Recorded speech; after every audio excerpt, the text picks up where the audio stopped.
Pourquoi les techniques de productivité ne fonctionnent pas et ce que tu devrais mettre en place aujourd'hui dans ton activité.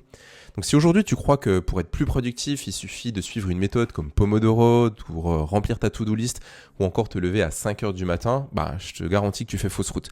Ces techniques peuvent te donner un petit boost pendant quelques jours. Mais finalement, elles vont échouer toujours à long terme. Et c'est tout le temps comme ça que ça va se fonctionner. Pourquoi ? Parce que du coup, c'est pas parce que t'es pas discipliné, c'est parce qu'elle ne s'attaque pas au vrai problème.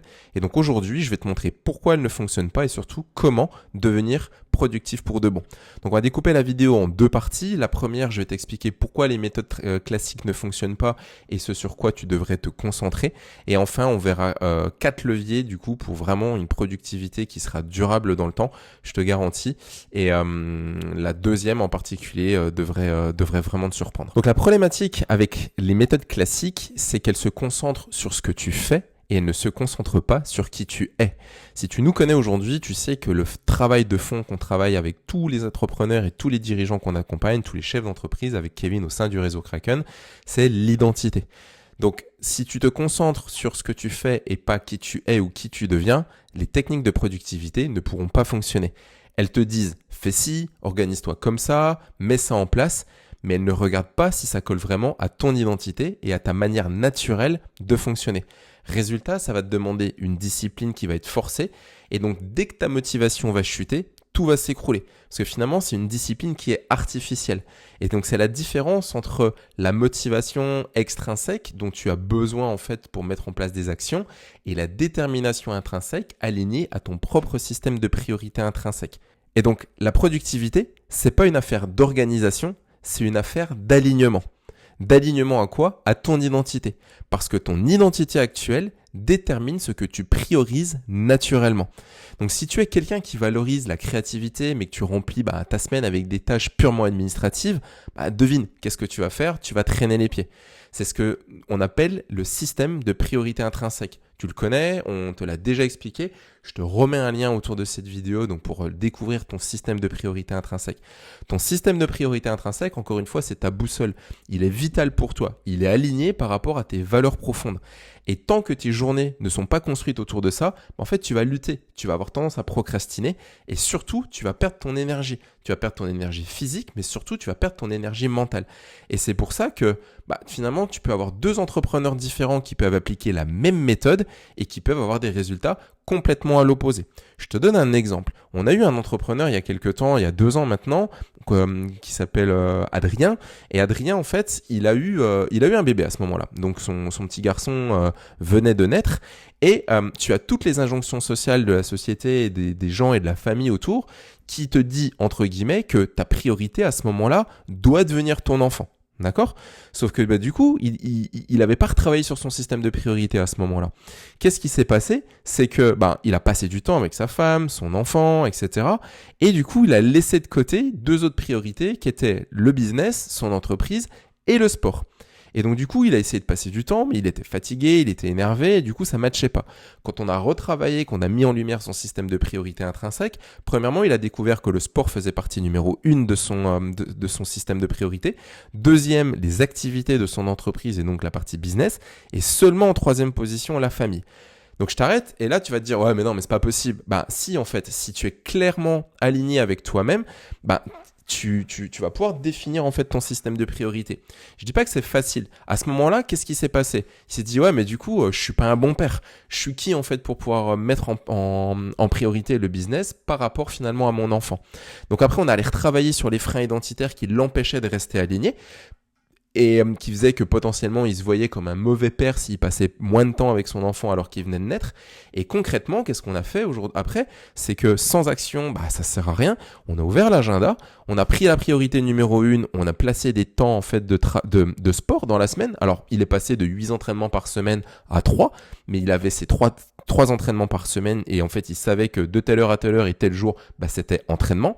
Ensuite il a mis des temps en fait de travail qu'il a réduit pour pouvoir passer du temps en famille, mais il a vraiment mis, par exemple, je te dis une bêtise, moi je crois qu'il avait mis 9h30 midi parce que c'était important pour lui de passer du temps le matin avec son enfant et quand son enfant ensuite allait à la crèche, c'était important important pour lui de le déposer à la crèche le matin et donc de travailler un petit peu plus tard. Donc il a adapté en fait, tu vois, ses temps de travail, son temps de travail, et ensuite en troisième priorité, du coup il a pu passer du temps finalement avec sa femme, avec son enfant, etc., etc. Donc mise en place ensuite d'un plan d'action concret qui lui a permis en fait de mettre ça en place. D'accord ? Donc la base de tout, encore une fois, c'est ton identité. Donc à partir de maintenant, je vais te donner des points concrets que tu vas pouvoir mettre en place. On va voir 4 plus 1 levier à mettre en place.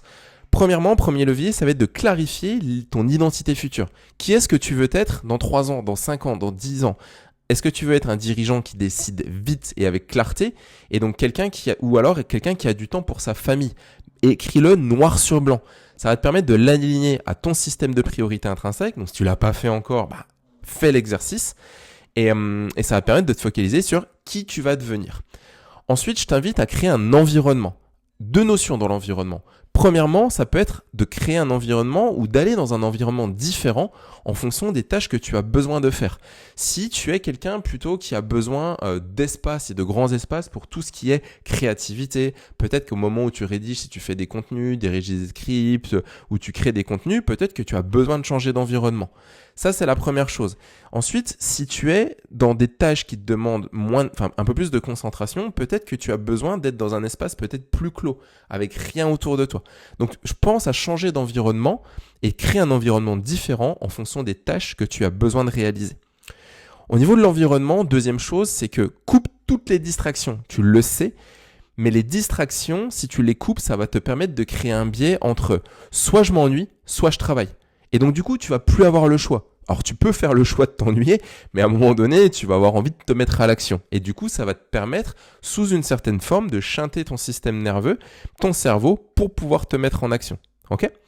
Deuxième levier, ton niveau d'énergie. Et à partir de là, pense à une chose, c'est que ta productivité, c'est une multiplication entre le temps que tu vas y passer, mais l'attention que tu es capable d'allouer à la tâche que tu veux effectuer. Donc si tu n'as pas d'énergie, si tu n'as pas d'attention quand tu vas mettre en place une activité, à un moment donné, ça ne sert à rien. Donc coupe, va te balader, va prendre l'air, et typiquement, tu reviendras peut-être avec plus de détermination. Ok ? Si tu n'y arrives pas, à ce moment-là, pose-toi la question. Qu'est-ce qui fait que tu n'arrives pas à couper ? Est-ce que tu culpabilises ? Est-ce que tu as des schémas et des programmes internes qui disent « faut travailler dur pour avancer, il faut jamais lâcher, etc. etc. » Tous ces points-là, tous les oui mais, toutes les peurs que tu peux avoir, c'est des points que tu as besoin de travailler. Ok ? Troisième point, peut-être que tu manques de sens. Peut-être que si tu n'es pas productif dans ta journée ou que tu repousses les tâches, et ça va en lien avec la procrastination, peut-être que tu manques de sens dans l'activité ou dans la tâche que tu as besoin d'accomplir. Donc à ce moment-là, je t'invite à te poser la question de te trouver un alignement entre la tâche que tu as besoin de mettre en place et que tu as donc besoin de faire et là où tu veux aller. Et je te ramène encore une fois à quelle est la vision, quelle est la mission. Est-ce que tu as un cap ? Est-ce que tu as une boussole ? Est-ce que tu as défini ton îlot trésor ? Et si la tâche, elle est difficile, en quoi cette tâche, elle va te permettre de t'aligner et surtout, elle va te permettre d'atteindre ton îlot trésor ? Ok ? À ce moment-là, tu fais un exercice concret qu'on donne tout le temps à nos clients.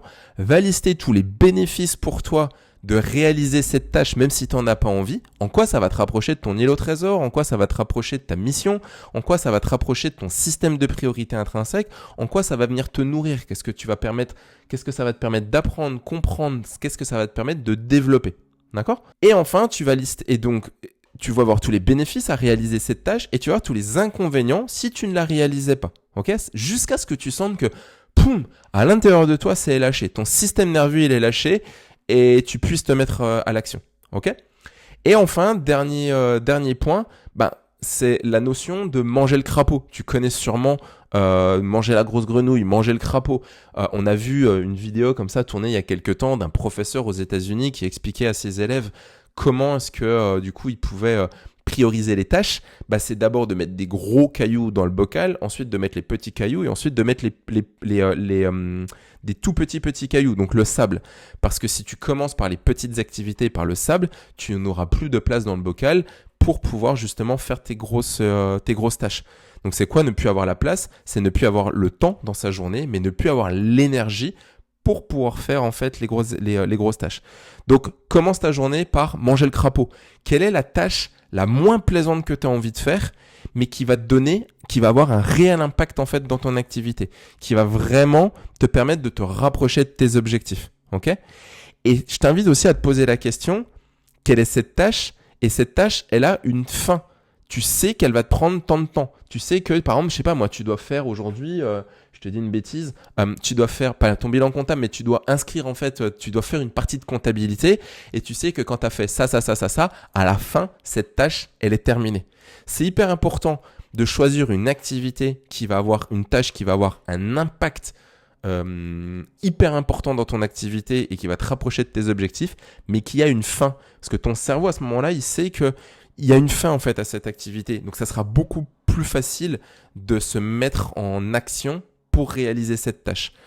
Ne démarre pas par des tâches créatives où tu sais pas pour combien de temps tu en as. Peut-être que ça va te prendre 30 minutes, peut-être que ça va te prendre 4 heures. Ton cerveau, il a besoin d'une limite de fin pour une activité qu'il n'aime pas. Ok ? C'est vraiment hyper important. Donc, en conclusion de cette vidéo, quand tu as vu que quand ta productivité, elle est alignée à ton identité, tu n'as plus besoin de forcer. On t'en a parlé dans une précédente vidéo. On a naturellement de l'énergie pour les choses qui sont importantes pour nous. Si tu forces, c'est que tu n'es pas aligné avec ça. Ok ? Donc, quand tu es aligné à ton système de priorité, à ton identité, tu avances naturellement. Tu as plus d'impact et tu ressens beaucoup moins de stress. Donc, si aujourd'hui tu veux clarifier ton identité, ou si tu veux trouver ton système de priorité intrinsèque et arrêter de perdre du temps avec des méthodes qui ne te correspondent pas, si tu as des il faut, je dois qui arrivent en bout, il faut faire ci, il faut faire ça, je dois faire telle tâche, je dois mettre en place tel système, etc. T'es pas aligné et encore une fois, t'es pas dans ton système dans ton identité. Donc si tu as besoin de ça, on peut t'accompagner ou en tout cas déjà dans un premier temps, on peut définir avec toi un plan d'action et surtout te permettre de voir les angles morts que tu ne vois pas aujourd'hui. Donc si cette vidéo elle t'a parlé, je t'invite déjà à la liker, à la partager à quelqu'un si tu veux, à t'abonner à la chaîne et enfin, tu as un lien dans la description pour prendre un rendez-vous avec moi, Julien. Ça va te permettre du coup de mettre en lumière ce qui ne va pas, les points sur lesquels tu as besoin de bosser et si ça te fait sens pour toi, qu'on puisse bosser ensemble après, ça sera avec plaisir qu'on puisse en discuter. Ok ? Je t'invite vraiment à te poser là-dessus parce que la productivité, c'est pas de travailler plus, c'est juste de travailler aligné à ton identité.